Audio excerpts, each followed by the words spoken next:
Yeah, I was recording to the cloud. I mean, to the computer. I want to record to the cloud. Mhm. Yeah, I thought we would record this in case one of us, probably you, says something brilliant. Sure. Yeah, we were going to talk about corporations previously, but then I just saw your post uh, on Facebook about Trump's price controls. Oh yeah, that's going too. I mean, let me mention that first. If it's a price control, then I well, I'm not sure I oppose it unless it's a typical price control. I mean, I think you and I would agree on the typical reasons we oppose price controls. I mean, their effects are obvious. Yeah. I mean, they cause shortages because you presume there's a free market price, and then the shortage just makes it unprofitable to manufacture at the prevailing price. But if the prices are inflated by patents, then I don't know if the government granting a monopoly that allows you to charge a monopoly price and then the government preventing you from using that monopoly is really that bad, or is the same thing as a price control. Yeah, but I think you left something out. Okay. The FDA imposes tremendous costs on the pharmaceutical companies. Now, I'm not defending patents, but they could be seen as some attempt to do some offset. We're going to Well, impose these massive costs on you, yeah, testing and all this stuff, which has been criticized by libertarians of course, forever.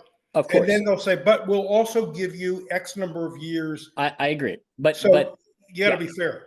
I agree with that. However, but let's first of all, I do think that um that's the reason for patents is not because of the FDA system. No, Number no, one. but in reality, though. Well, in reality, and number two, I think that the costs of the FDA system are exaggerated. Like I don't think that when the pharmaceutical companies sell these drugs in Canada and in India and in Europe at, say, 25% or even more of the price here, I don't think they're selling at a loss. No, they're charging probably the marginal price, Well, I roughly. think they're charging above the marginal price, Not the average price, but the marginal price. but they're charging at a Well, profit. a little bit above the marginal price, yeah. And I I don't. assume you also I assume would agree. I mean, that some of the Cato guys like Bandow and Krauss and Richard Epstein years ago, they were opposing reimportation of drugs because it was a way to undercut the monopoly price the pharmaceutical companies are charging here. I assume you would be in favor of free trade and abolishing the ban on reimportation. Yeah, Mises, that guy, what's his name, Connor O'Keefe, that does printed but also video little articles. No, he's got a good piece I just watched today, so it's very fresh about. No, Yep. here's how to bring the prices down: free trade, reimportation, Right, make the companies compete with themselves. Yeah, but that undercuts your argument that they have to charge these high prices to recoup their FDA imposed costs. Because if there was free trade, then we could just go buy drugs in Canada. Yeah, but he went after patents too, O'Keefe. Yeah, he touched on it. Yeah, he said they ought to maybe reform it. He said he didn't go far enough because his main thing was about allow that to be. Look, I'm for getting rid of all, going after all that stuff, but I don't think it helps to put another layer. Trump's executive order, which didn't have a lot of detail, of course. Well, that's my point. I'm not sure that I'm just saying if it's a price control, I agree with you, except if it's a price control that reduces a monopoly price to something that's not so much of a monopoly price, it's not the same thing as a normal price control. But no, well, it's no, it's not. Okay, I can agree with you. It's not the same thing, but it's intervention, and you have to look a la Bastiat and Hazlitt. You have to look at the secondary, tertiary, and beyond consequences. Of course. If the companies have to approach equalizing the price, right, with the lowest price that's being charged abroad, so they'll raise the price abroad. So they don't have to lower the price as much at home. They're going to lose revenue for all this, which is a bad thing because that goes into R&D and future. We're going to get fewer. Yeah, but if we have free trade, it's the same thing. And by the way, his executive order also indicates that the whichever regulatory agency is that is it FTC that governs trade should look at reimportation. So to me, that did say that. That's good. No, that was so good. if you have reimportation, that should have been the main thing. But it would still be the same effect. If you have reimportation, it would lower prices. But see, why can't Trump do anything via the market? He's got to do it. Look, he's like salesman all over the world for arms and stuff. Don't those companies have sales forces? For the same reason that Canada has a patent system, but then they also allow these pharmaceutical companies to charge monopoly prices, but then they impose some kind of price control. I actually don't know if Canada imposes a price control by law, or if they just their socialized medical system says we're only going to pay this much. I assume that's it. I don't know, and I don't know what Trump is. I don't know what Trump is doing either. Like maybe Trump is just saying Medicare, Medicaid. Trump has said to the companies, no, this is outside of Medicaid and Medicare.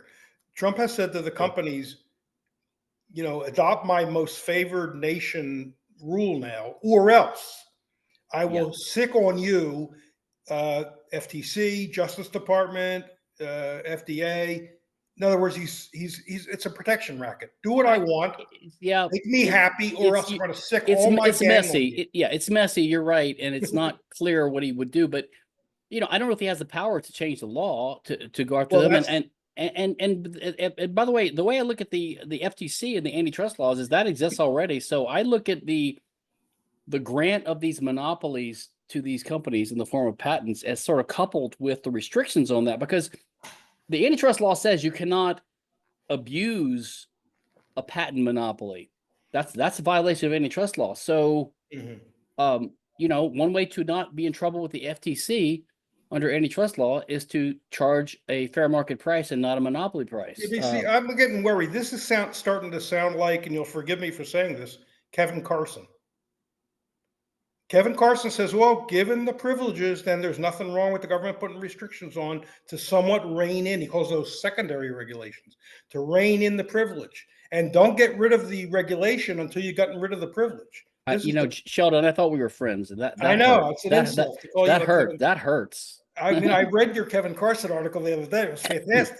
I love every word of it. Well, I think in general, I would agree. If it's a price control, it's not the way to do it. I mean, like you said, Mises said this: controls breed control. So if the government gives you a monopoly and they also impose costs by the FDA and they give you a monopoly in the form of a patent, that's going to lead to problems, which is what we're seeing now. And the solution is not to impose a price control. The solution is to get rid of the cause of the problem in the first place. Of course, we got to get what's his name, David Levine and Michele Boldrin to reissue their book and come out about or reissue just the chapter on the pharmaceuticals about we don't need. Well, you've written about it too. We don't need IP on pharmaceuticals. Yeah.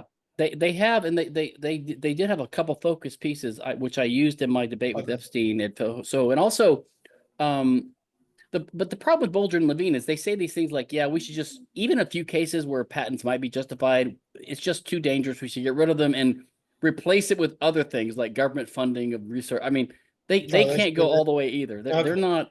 They're not really libertarians. They just and it was a purely economic case. They were not trying to make a moral case or property rights case like you do.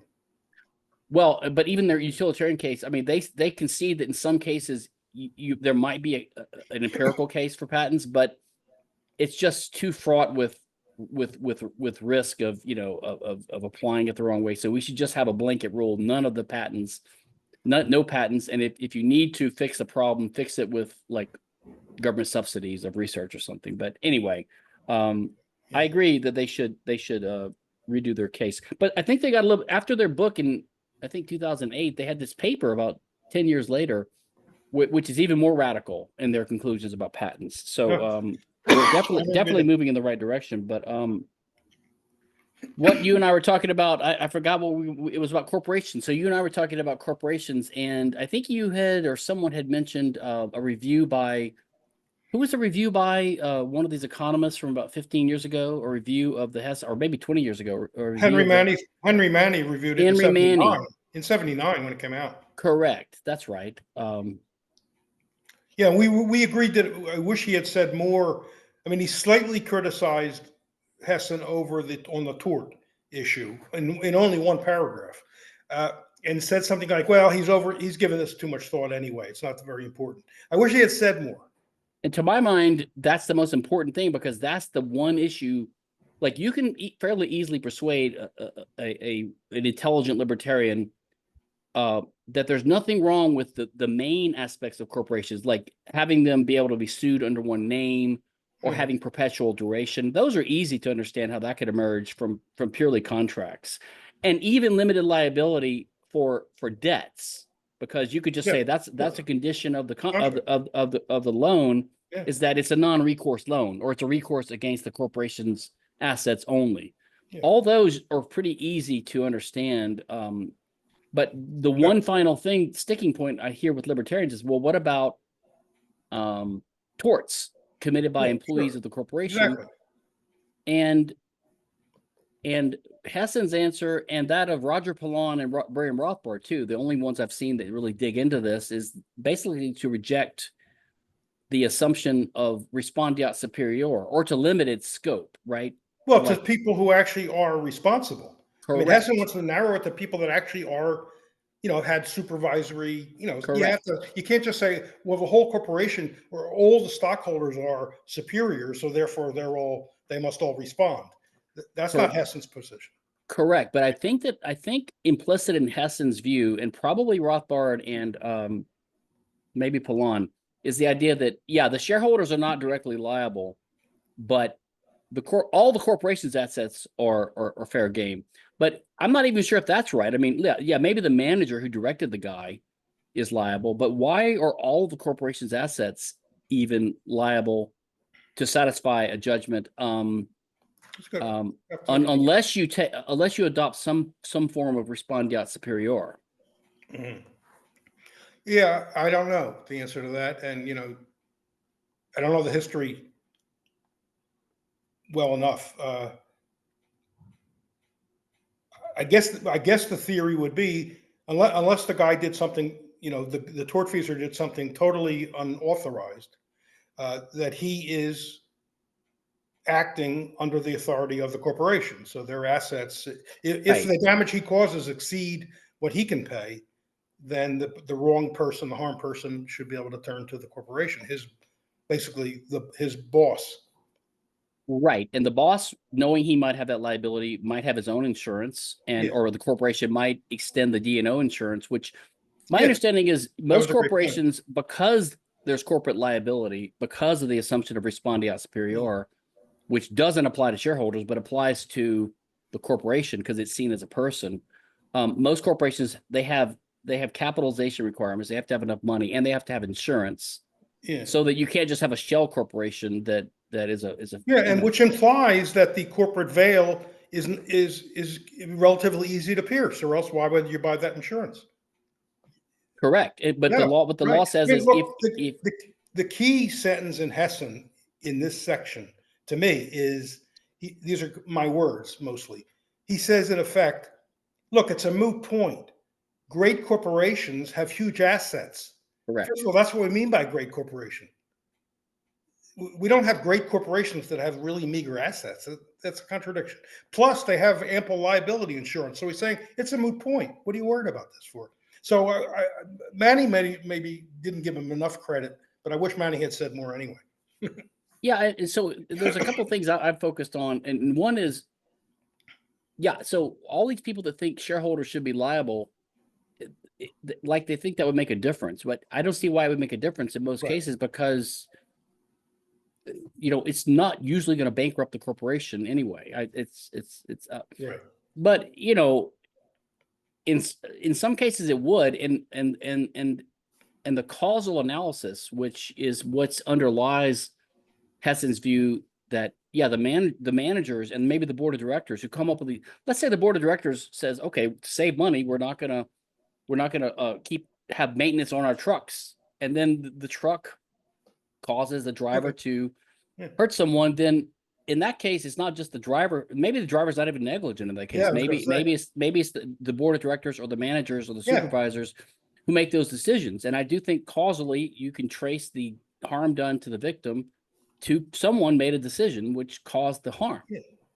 And the point I tried to make to these libertarians who attack the corporate form per se, the point I've tried to make to them is the liability or negligence, or responsibility has to be specifically shown.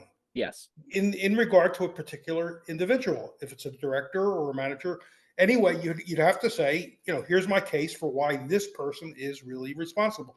They want to make all shareholders, and they think somehow it's going to shut down the corporation. I agree with you. It's not. They want to make everybody by virtue, not of anything they've done, but just their relationship to the corporation by the fact that they own, 1 or 100 or 1,000 shares. That fact alone, that they say, counts for responsibility, not specific responsibility. Right. And to me, that's the interesting issue, is that assumption there. The assumption is this. The assumption, there's a couple of assumptions libertarians make who are critics of the corporation and limited liability. One assumption is that shareholders are owners. And number two, that owners are responsible. So I think both of those assumptions are not really right, because just because the government or the state labels a shareholder an owner doesn't mean that they're an owner. I mean, what does it mean to be an owner? It means to have the right to use something, right? It seems to me you own something, and the something is spelled out in the contract. Correct. So you have a claim to dividends. Yes. Maybe a vote if you're a voting shareholder. Yes. You have a ownership in the sense that you can sell the share. You don't need anybody's permission. You can just sell it. But do you have ownership of the corporate assets?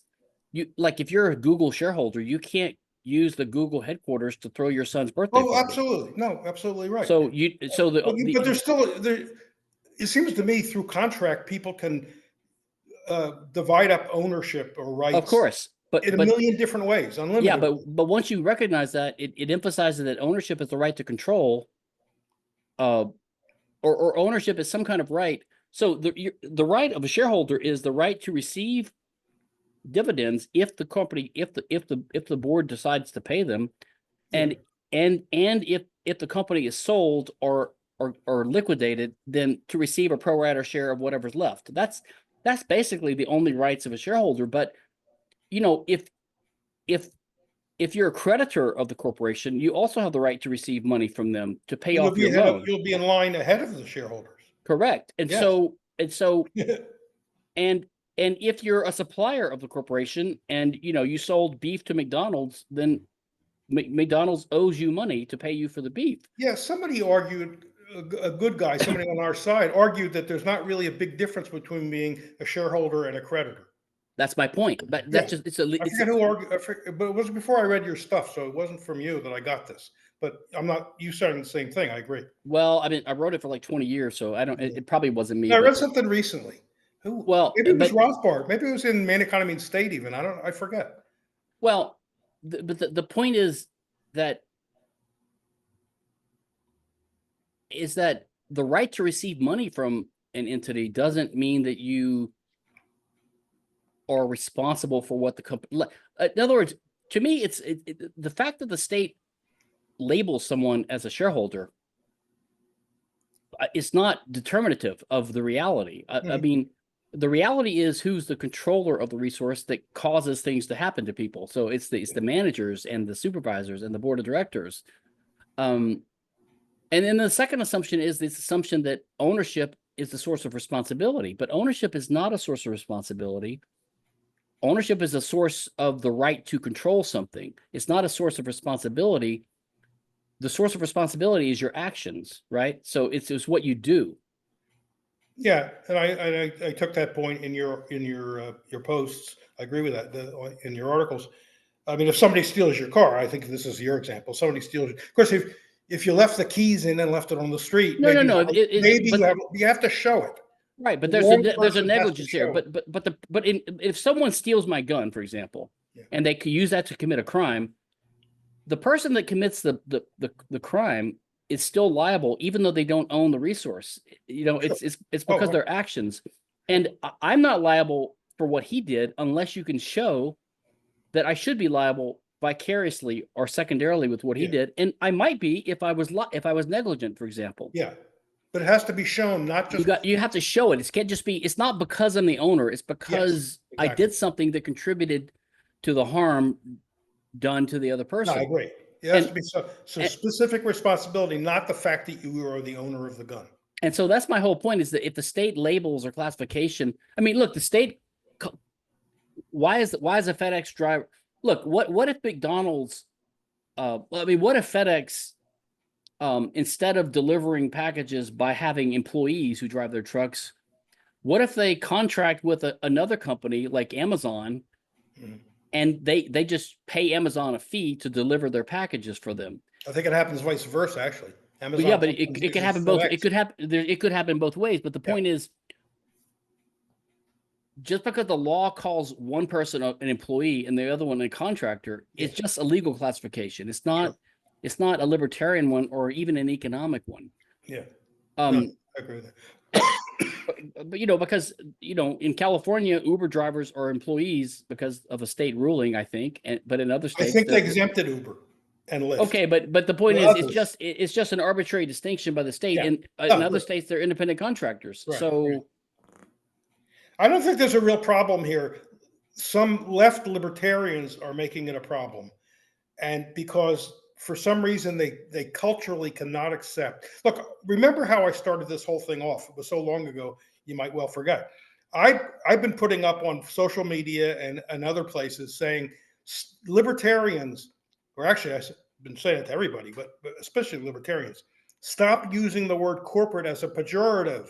Yes. Whatever crimes or sins the old media is committing, it's not because they're corporations.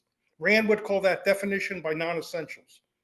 In other words, ABC or the New York Times, there's plenty to criticize them about, but the root of the problem is not that they're organized as a corporation. That gets pushback. Unbelievably, it gets pushback.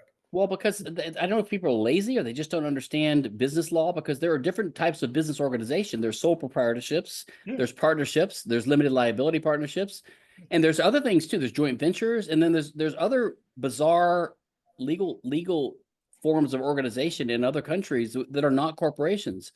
So why would you focus on one and because it's become a bad word. The left began it. I mean, Glenn Greenwald uses it all the time. All those guys use it, and then libertarians have picked it up. Dave Smith uses it. Bob Murphy was using it, but Bob Murphy and I did a show on it because I wrote to him and said, "Don't use corporate as a pejorative. That's aiding." As I put on Facebook a few weeks ago, using corporate as a pejorative is not ANCAP; it's anti-cap. It's anti-capitalist. It's aiding and abetting the people that hate markets. So as best I can tell, there's two reasons these people oppose corporations. One is they just hate bigness, right? They hate big. They hate the idea of employment and that capitalist way of doing things. Yes, and they hate largeness. Yeah.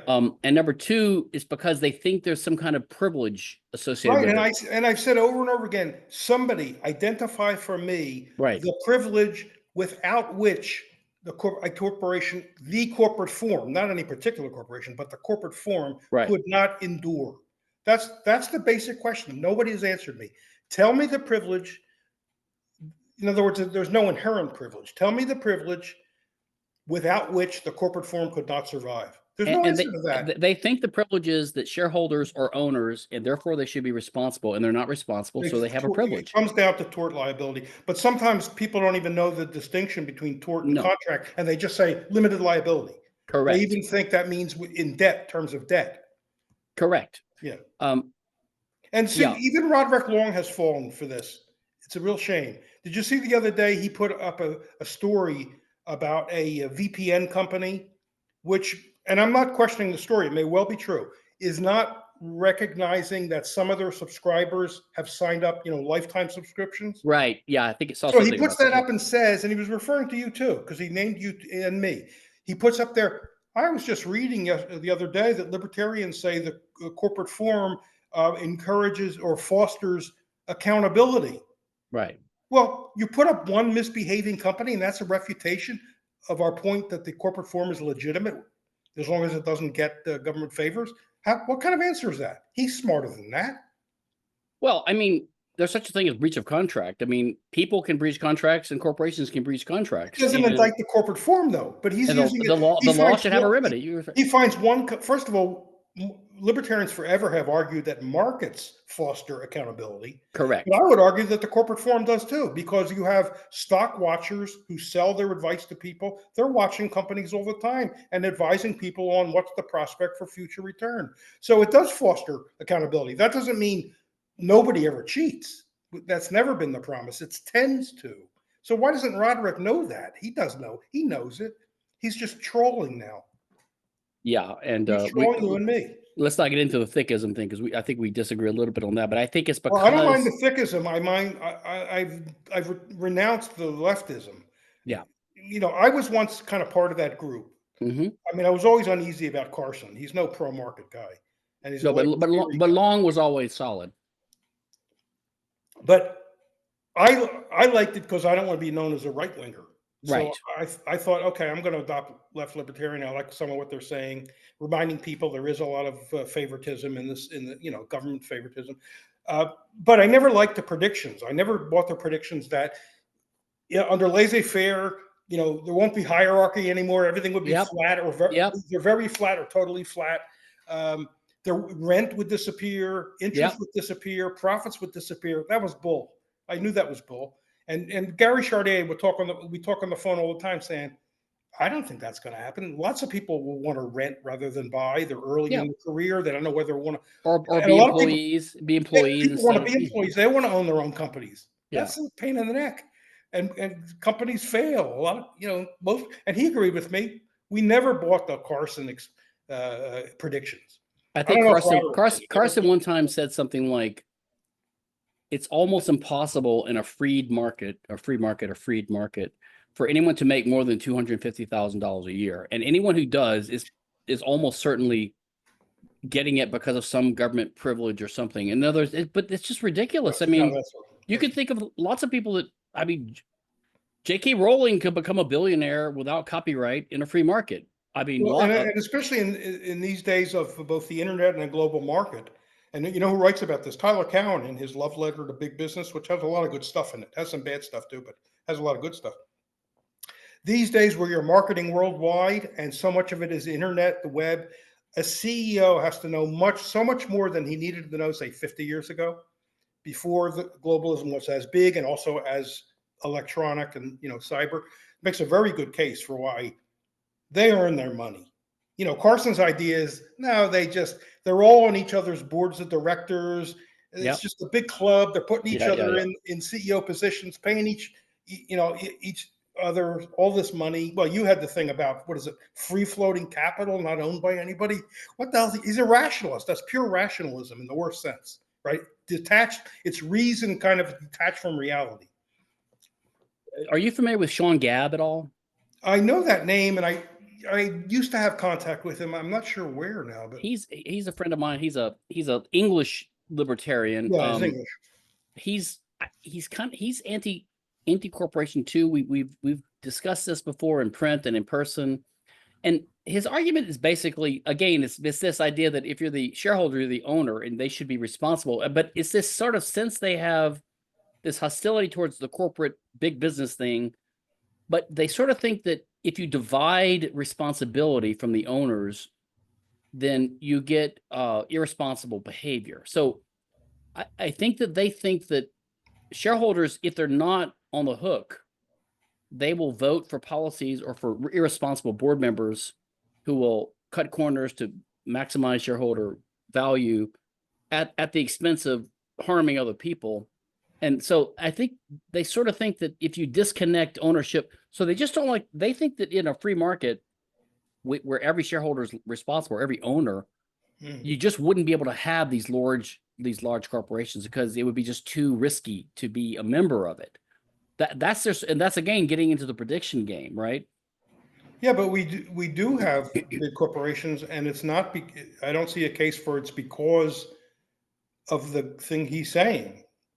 First of all, the corporate veil can be pierced, and there individuals who are responsible can be on the hook. So I'm not sure. Again, this seems like rationalism, right? It's working it out in your head without any reference to the real world. Well, I think it's because a lot of these guys, they just don't work in corporate America, or they don't work in. They don't really understand how it's not the picture that they present of big business. They do it a priori. Some things can be done a priori, like necessity in economics, but some things can't be a priori, which is the same as rationalism, right? You work it out up here. I don't need to look. My eyes are unnecessary. Just the bumblebee can't fly. Oh, but look out the window. Well, I go with my ideas, not with what's out the window. That's, you know. I mean, in a sense, it's true that like a big state like the U.S. government, which spends trillions of dollars by paying people to do things, a lot of the companies that they pay to do things are going to be large corporations, like, you know, the defense, you know, the military contractors. But they also, you know, the federal government employs millions of individual human beings as their employees that are the workers that do all these bad things. It's impossible for this fictional entity called the U.S. government to do anything without dealing with human beings. It's just the way it operates. Yeah. Yeah, and you can criticize, you know, military contractors. You can criticize particular companies for things you think are bad. But it's not because they're corporations. It's the problem. Right. It's not the corporate form. They want these left libertarians want to pin on the corporate form per se, that in under anarchism and full property rights, in their view, there would be no corporate form, and they've not made their case. And Van Dunn doesn't do it either. In that article in the Freeman, which came from a larger journal article published somewhere, he makes the case that the state is the perfect, not that it's perfect in the sense of good, but I mean the complete fictitious person, and corporations are sort of lesser fictitious persons. So if the state's bad, these have to be bad. It's a platonic thing, right? It's sort of the form of the fictitious person, but it's bad. Yeah. And these are only the imperfect reflections of it, but they're bad too. It's the fictitiousness of it that he doesn't like. So he sees the similarity is in the fictitiousness of it. But to my mind, it's just concepts are just the way we organize the data we have to understand things in hierarchical, conceptually hierarchical ways. And by the way, you're talking about Frank Van Dunn, right? Frank Van Dunn, yeah. He's written a lot in the Journal of Libertarian Studies. Yeah. Yeah, I know and like Frank, but I think he's also a little, I won't say, he's actually like an interesting Aristotelian anarchist thinker, but he is very legal positivist in the way he thinks a lot of the time, because he's just so used to the state legal system way of, you know, like, for example, I think Frank and he thinks there should be trademark law. He doesn't like, he's in favor of defamation law and blackmail, I think, because the law has always treated them as offenses. So he just incorporates. Well, I thought he goes further than that and wants to say you are really harming a person, but he doesn't get into you can't own your reputation. It doesn't get into that. It's more like, this is another way to really harm a person. And and on the surface, it certainly makes sense. If I spread around town word that the local rabbi is a child molester, knowingly falsely too, I could destroy the guy. And there's something wrong with that. It is, but the libertarians distinguish harm from. Well, I know, but it's from trespass. But the point is, it's a terrible thing to do to somebody. Of course it is. But again, if you're an Aristotelian and you think in terms of natural law, natural rights, and all this, you're going to mix these things together, because if it's immoral, at a certain point it becomes illegal. And in fact, Frank wrote a piece for Hoppe's Festschrift, where he says, look, if something like, if you have to choose between freedom and property rights, you have to choose freedom. Like, they think that there's a tension between property rights and liberty and freedom. You know who's talking like that these days? Randy Barnett. Yes, I know. And Randy, I read his recent book, and he suggests, and he has this article where he's proposing what he might cover in his new book on libertarianism, where he's going to say, well, if you have to, maybe, in other words, it's not just aggression per se, or aggression committed by the state. Also, corporations have a lot of power, and so. But the problem, he's very pro-Trump, you know. Yeah, he was interviewed by Reason. He seemed awful upbeat about what Trump's doing. I didn't on read the corporation itself, I like Hessen's point that and maybe you can correct me on this because you know the law and the history of law. I'm getting it from Hessen, so I don't have it anyway firsthand. But he says there was never any reason. It's sad that the courts in America, and he's primarily talking about America, but maybe it's true of England too, thought of the corporation as an entity, and did a lot of interpretation of it as an entity. He said, so he says, number one, they shouldn't have done it, and number two, they didn't need to do it. I totally agree with him. And not so only that, he adopts what he calls, and maybe this is a standard term, the inherence theory. It's all the result of contract and voluntary association. But the courts often thought of it, no, it's a fictitious person. As far as I know, that's his theory, which I think is basically correct. But again, it goes back to, so the way I would look at it is when people say that shareholders have a privilege because of limited liability, they're assuming that they should be liable under any legitimate legal or tort system, but because they're just making the assumption that they're the owners because the state calls them owners and they should have responsibility. But the way I would look at it is it's not a privilege because they shouldn't be responsible in the first place for the torts of the truck driver unless you can show a causal connection, which I think you and I are both saying, look, there's lots of people that might be causally, vicariously responsible for what he did, managers, supervisors, maybe decisions by the board, but it's not necessarily shareholders because all they did was buy a share. And by the way, they might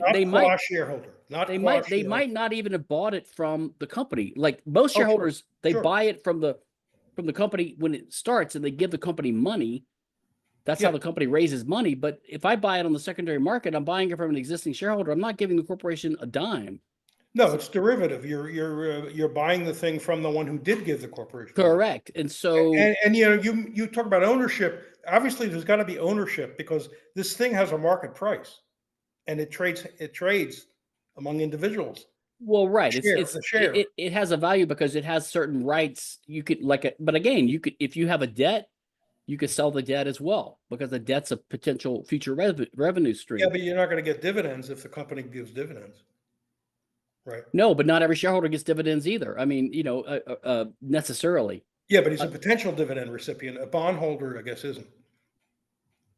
Correct. But but the point is you can think of lots of people that give aid and support, or aiding and abetting. Well taken in your piece. The employees, the creditors, the suppliers, the customers, they're all giving McDonald's money or FedEx money. Yeah, the guy on Fox said that since we're Amazon customers, we're paying for Jeff Bezos' very expensive wedding.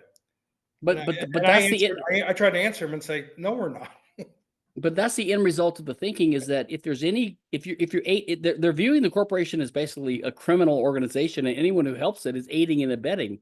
So if I take my salary from my employer, and I go out and buy a gun and hold up a bank, my employer gave me the money to let me buy the gun. but that's my point, is that if you don't have a careful causal reason to hold a second person liable for the torts of a first person, then there's no end to this, and then we couldn't do anything as a society because we're all helping each other live in this capitalist world, and we're all, and then guess what the result of that is? Taxpayer funded insurance of everything. Yeah, no, that's why we need to smash this view. And this view that's coming from libertarian. Every time I post something about the corporation, it's libertarians who push back. Now, a few non-libertarians chime in, but I'm mainly getting flack from libertarians saying that's not a libertarian position. Is Hessen still alive, or is he? No, he died a few years ago. Yeah. He was not a young man. Well, maybe Richman and Kinsella need to write in defense of the corporation, part 2 or something. I remember that book came out. I was working in my first Washington, D.C. libertarian job, the Council for a Competitive Economy. And we got the book in from Hoover Institution, published it. And it's not a very thick book. It doesn't take long to read. No. And as Manny points out, it's mainly an attack on Nader. So some of it, a lot of it's dated. Because Nader was going for national chartering with a lot of obligations imposed in return for the charter. So much of it was really aimed at Nader. So a new revision of the book would have to, you can push that stuff aside. That's history. Nader's not talking about this anymore. He hasn't talked about it in a while. And go just for the stuff that's specifically on the corporation. I think we could do this in 5 minutes. All we do is I put this on Google, I get it on YouTube, and I get a transcript, and I give it to Grok, and I say, Grok, here's Hessen's book. Here's a couple articles we wrote, and here's our transcript of our conversation. Write a new definitive chapter on this topic. Then it's done. Does Grok get a byline? Yeah, because you and I believe in giving credit, even though the copyright law doesn't require it. I feel a little funny having Grok share the byline. That would be funny, though. No, I feel funny not having Grok share the byline. Yeah, why not? I feel like a fake. No, the good thing is that way, if there's a mistake, we can blame it on Grok later. But yeah, I just don't. It's kind of funny that I get all this flack.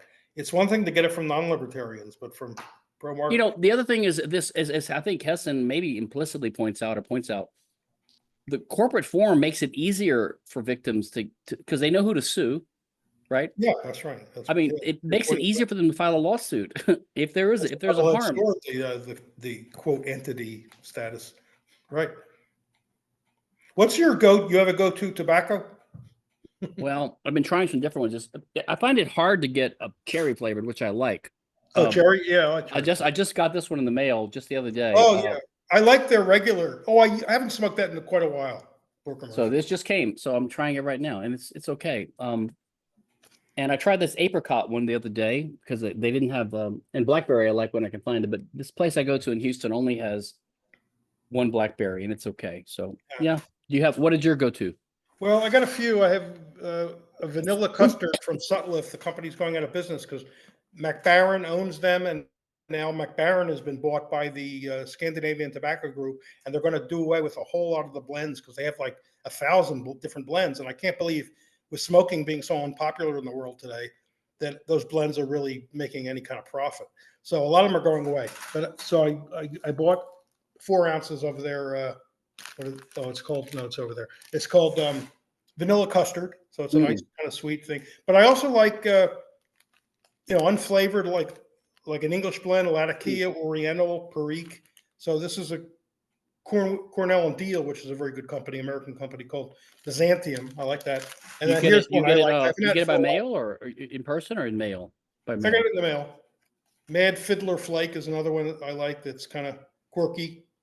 Do you get it from independent companies, or is there like a good website that has all this stuff? There's 2 places I've ordered tobacco from: smokingpipes.com. Okay, that's where I get this from. Yeah, they're very good, and I kind of by email know the guy that runs the whole company, Sykes Wilford, his name is, and they own they bought the Peterson Pipe Company. I mean, they're a very active company.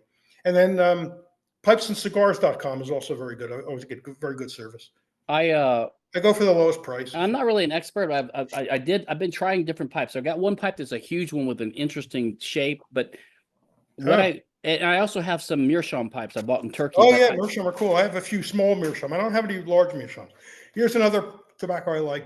Used to be called Dunhill's Nightcap. It's now Dunhill decided he didn't want to have his name on tobacco anymore. Okay. So Peterson took it over. And this is again Latakia English, Speaking of big pipes, this is one of my father's pipes. I love this. Smokes beautifully. It's called that's nice. Ben Wade. Got beautiful grain. Look at the grain on that thing. But the ones I tend to like these flat ones that have a flat bottom, so you can set them down.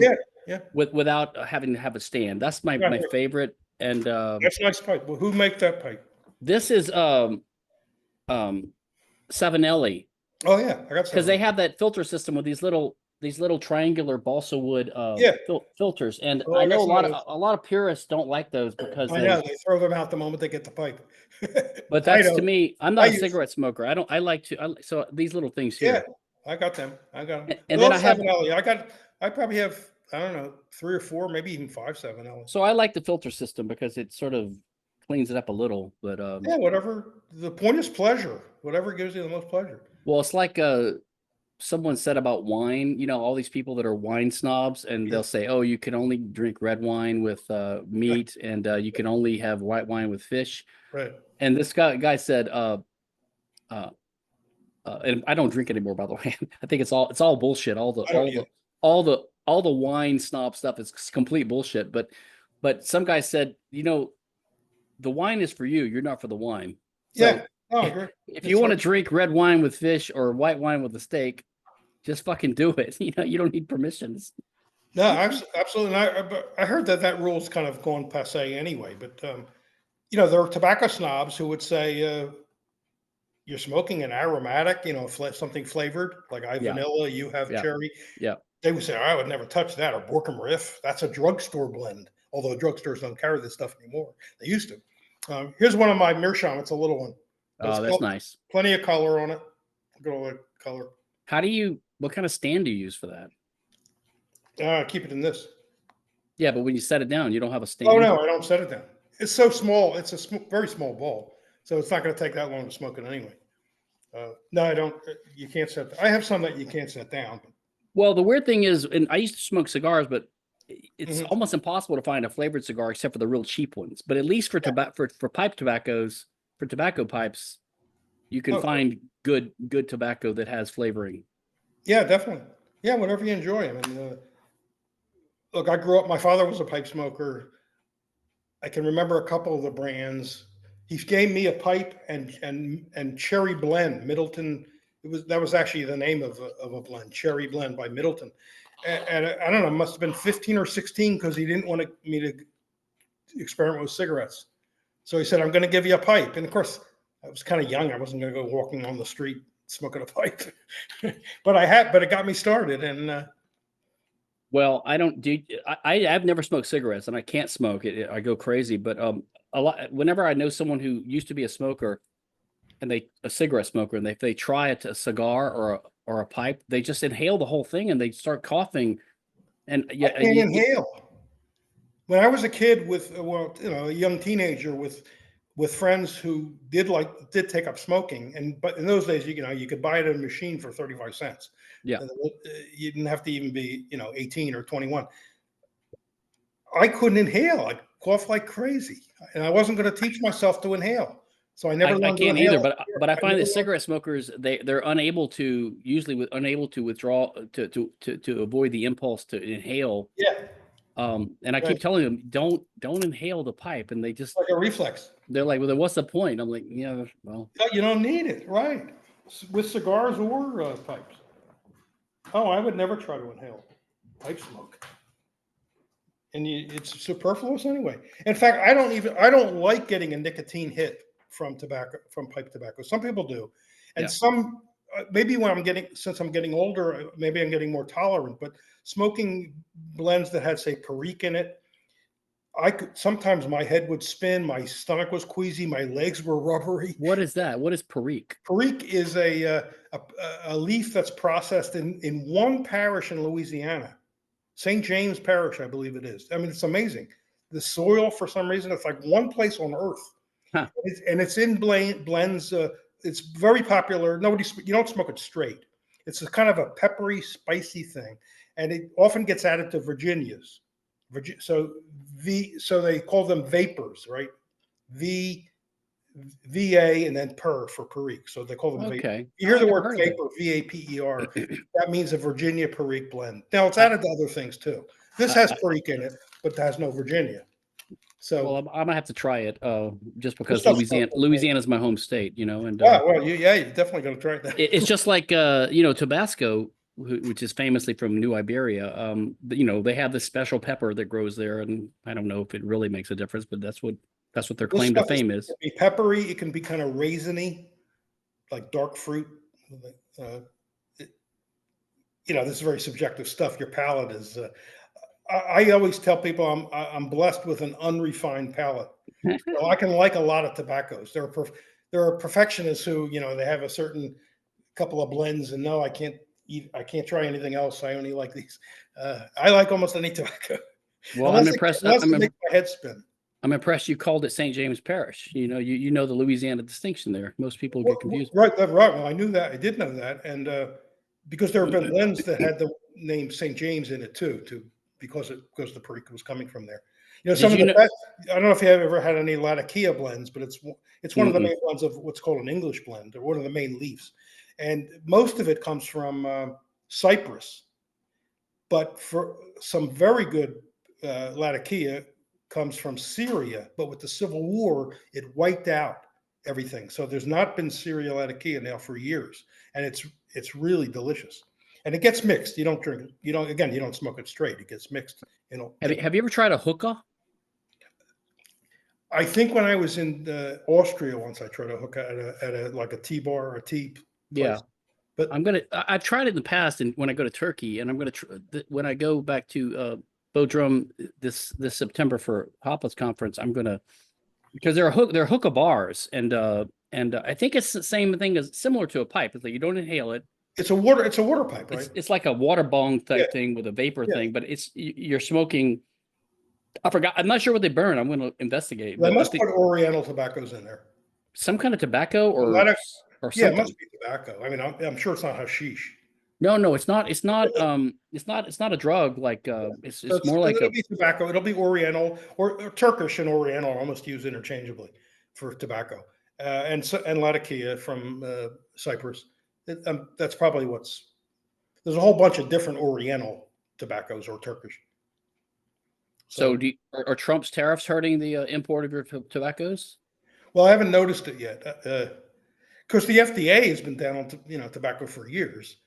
Although they cleared out a whole lot of people from the FDA once Trump came in, and I was informed by a pipe guy who's really involved in the pipe industry, let me know that one of the people who got fired en masse from the FDA was the guy who was having all these controls on tobacco and nicotine. He's the guy that wanted to outlaw menthol cigarettes, which offended a lot of black people because most menthol are purchased by blacks. But also they want to reduce the amount of nicotine progressively in cigarettes to like close to zero, I guess. That guy's gone, so that's good. Well, that couldn't have any unintended consequences, could it? Well, it's sort of like these vape pens that got popular in the last several years. I think, haven't they outlawed a lot of the flavors that are like marketed to kids, like, I don't know, orange or grape or something? They've done it in some states where they've done it nationally. I'm not sure, but they want to do it. They think that's an attraction to kids. First of all, adults like the flavored. Yeah. Now I don't smoke inside because of my agreement with my landlord, but I do vape, and I have a couple of these little things, not real expensive ones. Well, what's in that? I mainly this is a vape. I mean, what is it? I thought most people that vape were trying to get rid of smoke. They're trying to become non-smokers. So I assume they inhaled. Well, this I can inhale. It's not the same as inhaling smoke. First of all, this is a tobacco flavored but zero nicotine. So it's like a little capsule with liquid in it, and then it gets vaporized. Well, you take you have a little squeeze bottle with the stuff in it, the e-juice it's called, and then you take this top off, and then you squeeze some in, that goes up to you go up to the line right there, and then you put this thing back in, which makes it all go all the way up to the top, and then it lasts. Oh, it depends on how much you vape. I don't vape that much, but when I'm inside and it's too hot to go outside to smoke, or it's raining, or it's too cold, then I get some tobacco flavor. But I have another one that has like nicotine. Tobacco flavored, but with nicotine. But adults like flavors, regular flavors too. I bought in the past. I bought flavors like, again, vanilla. But you inhale that, or you just smoke it like a pipe? This I do inhale because it's not as heavy as pipe or cigar smoke. I can do that without like going into a coughing fit. I couldn't even inhale a cigarette without going into a crazy coughing fit. I'm just not used to that. I could teach myself, but I never wanted to. This I can inhale with no problem. What if you tried that? You don't need to because there's no nicotine. So I'm just getting the flavor in the mouth. So what's a good brand? Like what that one looks like is it battery powered? You recharge it? Yeah, you recharge it. This is called Aspire Breeze. I think there's probably more popular ones now. I've had this for, I don't know, 5 years or so. This is another model of Aspire called the Sprite. And you just put a liquid in with water in it? Or is it like no water? You just put it right from you buy the bottle. They have little bottles or big bottles, and you just, it's got a squeeze. It's got like a dropper top or kind of a little top on it. You take this top off, and so you open up this chamber. This doesn't come out. This is all okay. So there's a reservoir in there that holds. Yeah, there's a reservoir in there. You just, like I said, you squeeze the stuff in, and you go up to this line because when you put the coil and the mouthpiece back in, it's going to raise the limit. Otherwise, you don't want to overflow it. Yeah, and this wasn't this was like, I don't know what this cost. $30, $40. I don't know what it is today, but I haven't been to a vape shop in a long time. But it's a pleasant taste if I can't go out and smoke. I don't think it's nearly as satisfying as smoking a pipe. No way.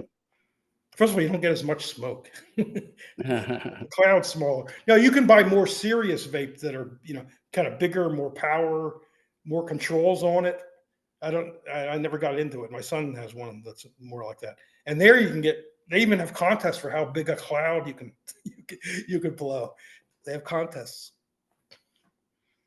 The things we humans will do to enjoy our capitalist wealth. Exactly right. But smoking, of course, has been popular for a very long time. Here, I have this little Elizabethan in the days when tobacco was so expensive that people could only afford a pinch. This is a clay pipe, Elizabethan clay pipe. Look how small the bowl is. Oh, interesting. But it's, it's like, it'd probably take you less time to smoke that bowl than a cigarette. Yeah. But yeah. I was a bit of a collector. I don't have a huge collection, and I never spent a lot of money on a pipe. I never spent more than about $120 on a pipe, and that was very rare that I got to that level. Most of mine are 60, 70. 7Ls are very moderately priced, nicely made pipes. You can't go wrong 7L. And there's all right. Well, I guess we agree. Yeah, we don't have any debate over pipes. No, I mean on the pretty other much agree on corporations, and we'll save not left libertarian. We agree on left libertarianism. We'll go to thick libertarianism another time. But the Randians are thick libertarians, right? That's not synonymous with left libertarian. I know, and my problem with that is more of a meta problem. It's like they try to take credit for something that is obvious. I mean, what's obvious is that there are many disciplines that relate to each other. I mean, you can't be a good libertarian if you don't know something about economics and history, for example, but they're not the same thing. And you wouldn't care about being consistent and being just if you didn't have values other than libertarian values, but they're not the same thing. So when Roderick tries to, in these thickers, they try to say that there's a host of, I forgot what word they use. There's a host of values or commitments that you have by virtue of being a libertarian that also are entailed by, that also imply that, so like if you're against aggression, you should also be against bossing people around or push. But to me, those are just, which again is why Van Dunn and these others say that, well, we're really for liberty and freedom, and if that conflicts with property rights, we have to choose liberty first or something like that, or freedom, as if they can conflict. Well, right? I can see the point that if you're a libertarian and you're committed to individuals, making their own decisions, because I want to make my own decisions, and I also benefit when people make their own decisions, right? Stuff like that.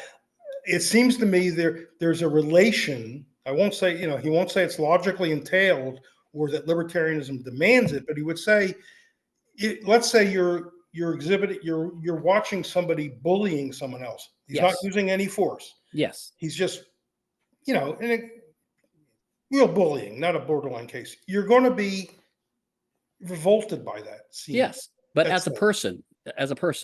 But he would also say that your commitment to individual liberty also will make you. Yeah, but you could also say your commitment to your empathy for the weak and your empathy for other people. Well, you can have more than one reason. But my point is, your values of just being a decent person is why you're a libertarian. I mean, it goes both ways. Yeah, but he's just giving an additional reason. I mean, look, we can concede that somebody can be a libertarian and a racist. Yes. And or an anti-Semite or anti-Catholic or anti-anything, anti-gay, whatever, and still never initiate force. But if you're an individualist, something about racism ought to make you recoil. I agree, but it's because you're even though that person's not using any force. He's not. Yeah, but it's because you're an individualist. It's not because. I mean, yeah, but his individualism is at the base of his libertarianism. I agree with that too. I'm arguing kind of what Roderick would argue. And no, but they're just distinct things. Yeah, I buy this part of it. No, but seems to be. It's linked. They are linked, but it's linked to the libertarianism. Yeah, but you could say that mathematics and economics and philosophy and logic and history. Commitment to the free market maybe is. I don't see about mathematics. Well, because that's not libertarian. Well, if you don't understand anything about math, then it's going to hamper your ability to make a good Yeah, but it's not case. just understanding. I mean, a libertarian is an individualist. Well, let's Both talk about that. I morally mean, and methodologically, right? well, methodology. Well, methodologically, it means that the fundamental actors that we're analyzing are individuals. Okay, that's true. You don't want to. You don't want to see. You don't really want to. Not that you have the right to use force to stop it, because force isn't being used by the other person. But you don't. In a way, you don't want. You'd prefer not to see uh, existential violations of individualism through racism or anti-Semitism. Maybe Mencken got at it once. I forget where I read this many years ago, so I don't know where I saw it. But Mencken once wrote, "I don't like slavery because I don't like slaves." I think that's getting at it. Yeah, and yeah, I mean, even Nietzsche talks about slave morality and things like that. But Yeah, but it seems to me the left who hate, say they hate slavery because they like a different kind of slavery, but they wouldn't like the Mencken line. They would say that's not a reason not to like slavery. You know, they'd have some other reason because they well, mistakenly think slavery is bound up with racism, which it isn't, of course. right, right. I think it's just common sense that, of course, we're libertarians. Our only value is not liberty, but it's one of our values as a human. If you're a decent human, and one of the reasons to be libertarian is because you have decent values. I mean, if you're a complete narcissist and hedonist and have no empathy for others, it's very unlikely you're going to even pursue the line of reasoning that's going to make you passionate about the defense of liberty. Yeah. I mean, you could theoretically it's possible, but it's just unlikely, right? Yeah. And it's also unlikely that But you're going to be there motivated. have been people kind of quote on the right who, it seems from things they've said on social media, were attracted to libertarianism because somehow it would protect their racism. Because hey, if we have full property rights, then I can make sure I never associate with black people or something like that. So that makes me nervous. Yeah, but I think that there are. I mean, you might like the free market because you could be rich enough to buy a big piece of land and keep the blacks away. I mean, that might be your particular motivation. Yeah. But so what? But I think the Roderick point is, it violates the spirit of libertarianism, not the letter. These are my terms now. The spirit, not the letter. Yeah, and I guess I would agree in general, but as a decent human and someone who is a libertarian because I value other things than liberty, and they all go together, they complement each other. Right. But I would just disagree with his particulars. Like my thick values that complement my libertarianism don't lead me to have a revulsion towards the idea of having a job, or employment. I don't see employment and hierarchies as bossing people around in an immoral way. No, I Not think necessarily. No, I agree with you totally. Yeah, I don't like this idea that wage labor is, and this is the way Chomsky puts it, although he's no, well, he would say he is a libertarian, that we stole the word, but he's no market guy. He thinks that wage labor is simply a step. Renting a person is just a step away from owning a person. That's what Chomsky says. But you know who's a left libertarian who wouldn't use the term in recent years? Lew Rockwell. And somebody dug up an article he wrote some years ago, back when this was like a big debate going on, thick versus thin and left versus non-left. Rockwell had an article about how bourgeois values are inextricably linked to libertarianism. He once said that he didn't like the Marx Brothers movies because it made fun of bourgeois values and bourgeois culture. So that was a thick libertarian. I'm not defending him, but that's a thick libertarian position. I mean, if you could make an argument that bourgeois values are almost necessary to make you a good libertarian theorist or thinker, I don't know. What's the bourgeois values? I don't remember. I haven't seen that in years. But somebody found it on the Rockwell report or the Rockwell.com when all this was. When Carson was the subject of a whole issue of the Journal of Libertarian Studies. I thought you said Lou was kind of a left libertarian. How is it? Not a left libertarian. I said thick libertarian. Oh, thick. I thought you said left. Okay. Because he was saying the thickness is in the bourgeois value. So it's not just, I believe in non-coercion, and that's all. Sometimes Block says this, right? He says libertarians is only about one thing. In fact, I had a debate with him once, and it was unclear what we were debating, left libertarians or thick libertarian, because he kept switching. And I kept saying, tell me what you want to debate. I'll debate either one, but tell me which, because he kept slipping. And they're not the same thing. But he said libertarianism is not about individualism. It's only about one thing, non-coercion. Well, at its core, how can libertarians spend all this time writing about free markets? That's thick then. Right. I think it's right. I think it's because you could shore up the case for liberty and rights by appealing to related values. But you know, and the reason that we're in favor of it is because it shores up our other values. I mean, if you're just an empathetic person and you care about yourself, but you also care about other people because you're social and you're not a sociopath, then if you just understand the basic nature of the state and the nature of violence, the nature of human action, the need for property rights, then that's one reason you would be in favor of rights, right? But I do think the cases are they're just distinct things. That's my point, is that when you say libertarian is only about, I mean, I have a problem when people like Walter, when people say it's only about this, or when thinkers say it's about this too. I mean, to me, that's a sloppy way of talking about it, because it's not a novel that has a plot. It's not about anything. You know what I mean? It's like, what is it? Mathematics is a distinct thing.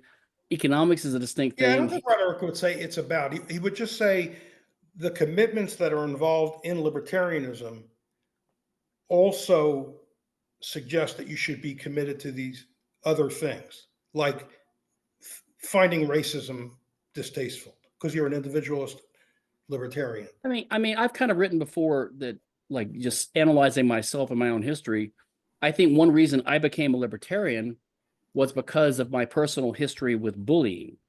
And so so that was one reason I gravitated towards the logic of libertarianism and of rights and of all that stuff.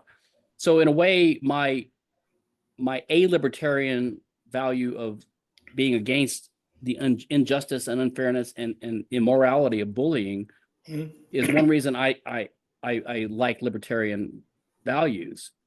And you could also say they reinforce each other. It goes the other way around too. Once you understand the true nature of aggression, but yeah, I think, but if I say I'm against bullying, it's not because I'm a libertarian. It might make me a better anti-bullier, but I just think they're distinct things.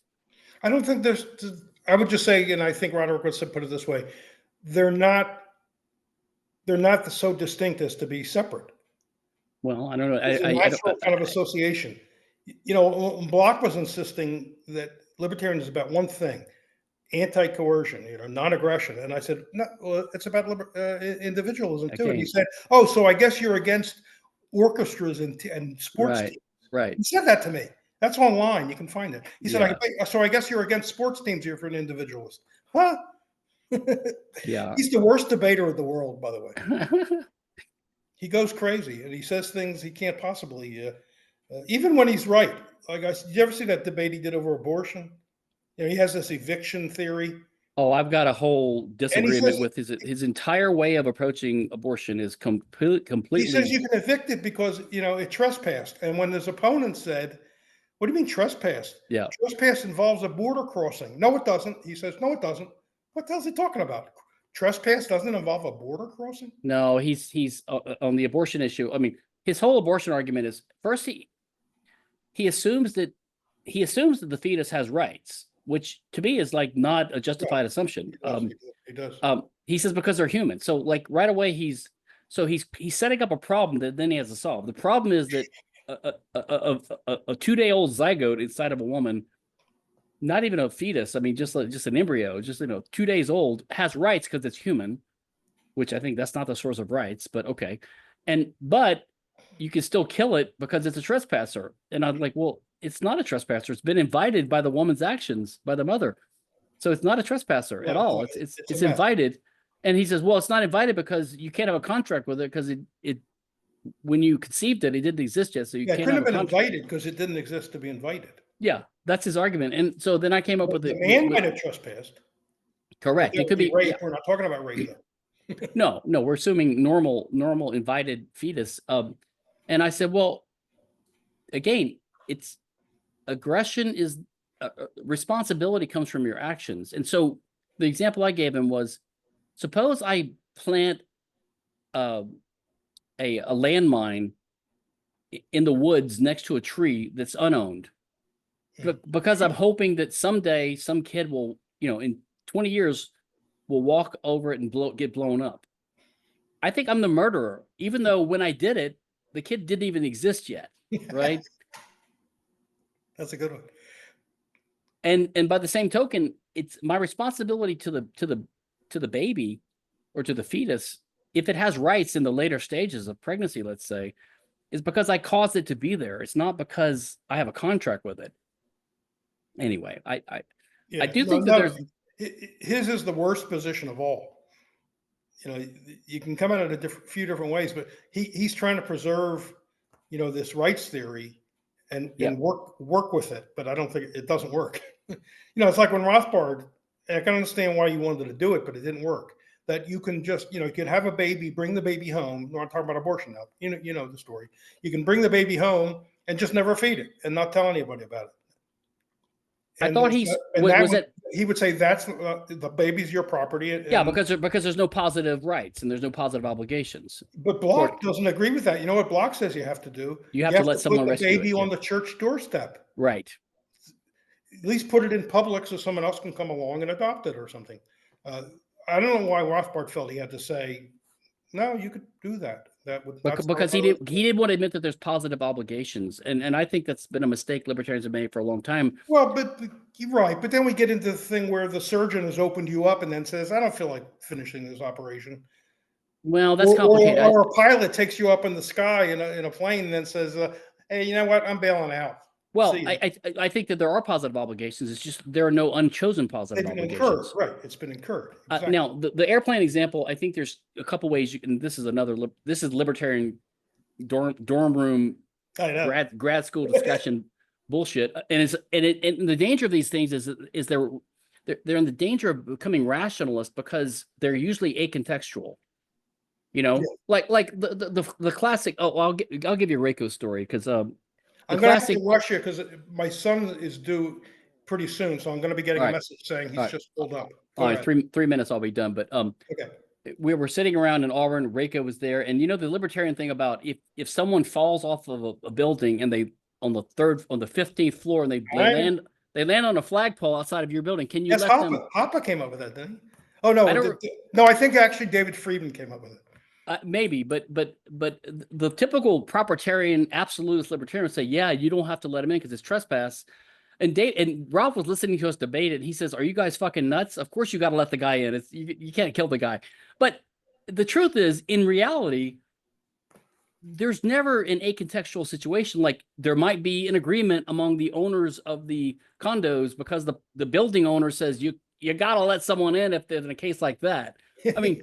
It just depends upon the situation, and not only that, it's like just let the guy in and then he can pay damages or something. But you can't kill the guy. But I believe Hoppe says if you say to the guy "let go," which means he dies to his death, you got to let go, or he's got a right to. I don't remember Hans ever saying that. I'd be surprised if he said that. Well, I think that's what Friedman reports. Maybe it's not accurate. My son's just arrived. All right. Well, good talking to you. At this hour every Saturday. Okay, take care. Yeah, I had a great time. We'll do it again soon. Thanks. Bye. Bye.